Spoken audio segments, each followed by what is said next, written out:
As a kid, I spent my summers with my grandparents on the ranch in Texas. I helped fix windmills, vaccinate cattle, and do other chores. We also watched soap operas every afternoon, especially Days of Our Lives.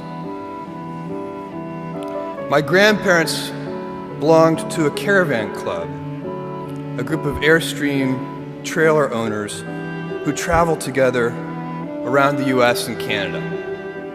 And every few summers, we'd join the caravan. We'd hitch up the Airstream to my grandfather's car, and off we'd go, in a line with 300 other Airstream adventurers. I loved and worshiped my grandparents, and I really looked forward to these trips.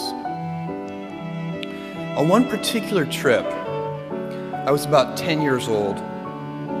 I was rolling around in the big bench seat in the back of the car.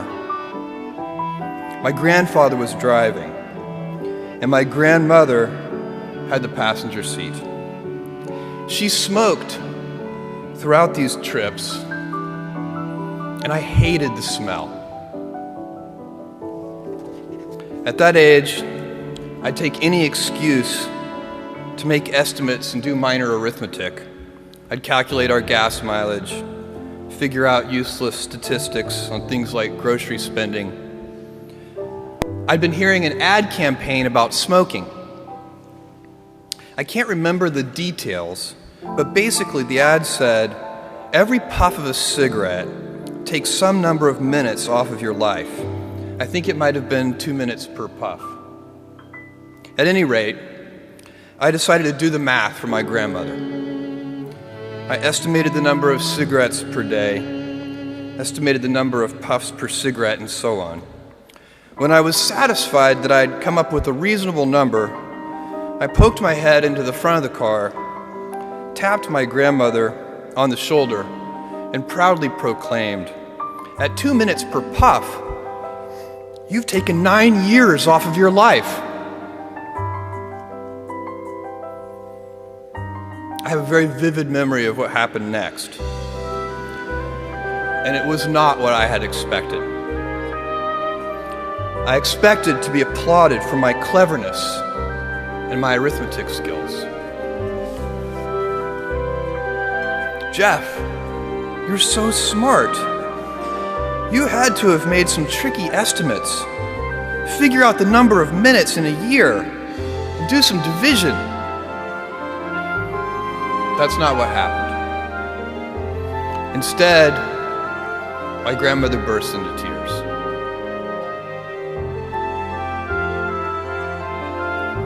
I sat in the back seat, didn't know what to do, while my grandmother was crying.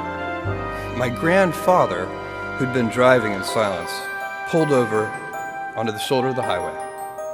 He got out of the car and came around and opened my door and waited for me to follow. Was I in trouble?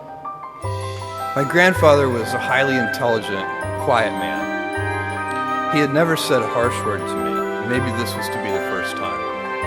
Or maybe he would ask that I get back in the car and apologize to my grandmother. I had no experience in this realm with my grandparents and no way to gauge what the consequences might be. We stopped beside the trailer. My grandfather looked at me, and after a bit of silence, he gently and calmly said, "Jeff, one day you'll understand that it's harder to be kind than clever."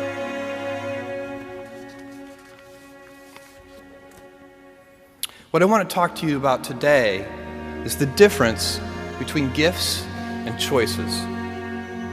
Cleverness is a gift. Kindness is a choice. Gifts are easy. They're given after all. Choices can be hard. You can seduce yourself with your gifts if you're not careful, and if you do, it'll probably be to the detriment of your choices. This is a group with many gifts. I'm sure one of your gifts is the gift of a smart and capable brain. I'm confident that's the case because admission is competitive. And if there weren't some signs that you're clever, the Dean of Admissions wouldn't have let you in. Your smarts will come in handy because you will travel in a land of marvels. We humans, plodding as we are, will astonish ourselves. We'll invent ways to generate clean energy, and a lot of it. Atom by atom, we'll assemble small machines that can enter cell walls and make repairs. This month comes the extraordinary but inevitable news that we've synthesized life. In the coming years, we'll not only synthesize it, but engineer it to specifications. I believe you'll even see us understand the human brain. Jules Verne, Mark Twain, Galileo, Newton, all the curious from the ages would have wanted to be alive, most of all, right now. As a civilization, we will have so many gifts, just as you as individuals have so many individual gifts as you sit before me. How will you use these gifts? And will you take pride in your gifts or pride in your choices? I got the idea to start Amazon 16 years ago. I came across the fact that web usage was growing at 2,300% per year. And I'd never seen or heard of anything that grew that fast. And the idea of building an online bookstore with millions of titles, something that simply couldn't exist in the physical world, was very exciting to me. I just turned 30 years old, and I'd been married for a year.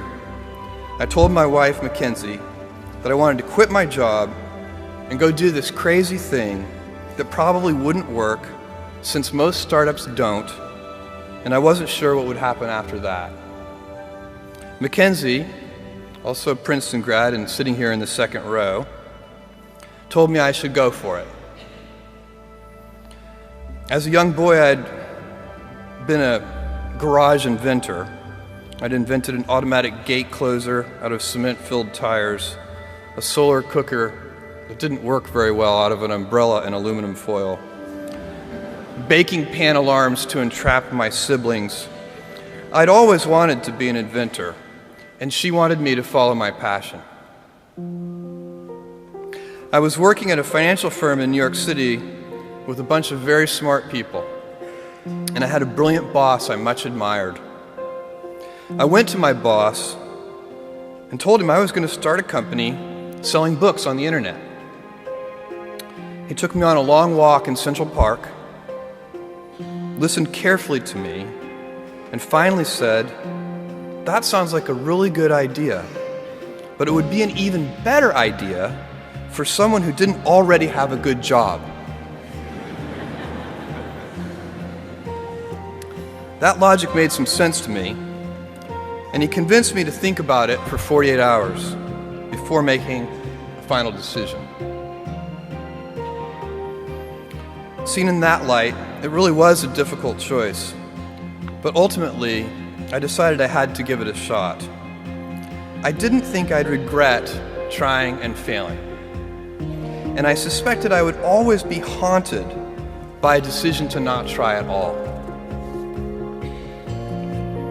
After much consideration, I took the less safe path to follow my passion, and I'm proud of that choice. Tomorrow, in a very real sense, your life, the life you author from scratch on your own, begins. How will you use your gifts? What choices will you make? Will inertia be your guide, or will you follow your passions? Will you follow dogma, or will you be original? Will you choose a life of ease, or a life of service and adventure? Will you wilt under criticism, or will you follow your convictions? Will you bluff it out when you're wrong, or will you apologize? Will you guard your heart against rejection? Or will you act when you fall in love? Will you play it safe? Or will you be a little bit swashbuckling? When it's tough, will you give up? Or will you be relentless? Will you be a cynic? Or will you be a builder? Will you be clever at the expense of others? Or will you be kind?